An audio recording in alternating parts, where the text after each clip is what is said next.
आमच्या वडिलांच्या दहाव्याला तर आम्ही लय किस्से केले. अरे आमचे वडील वारले तर आलो तर काय झालं, आता मुलानं तिसऱ्याला आणि दहाव्याला काय खायचं प्यायचं नसतं ना, उपवास असतो.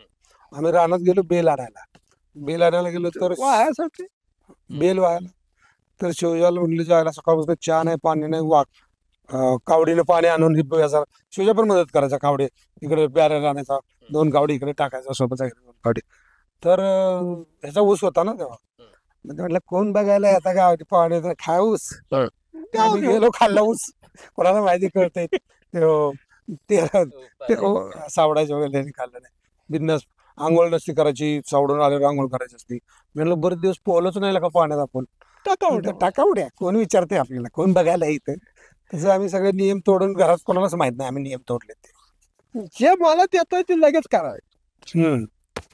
श्रद्धा अंधश्रद्धा काय नाही, काय नाही. भानगडीत त्या भानगडीत काय अहो, पडायचं नाही. असले शब्द कर्मकांड वगैरे अजून आम्हाला माहित नाही.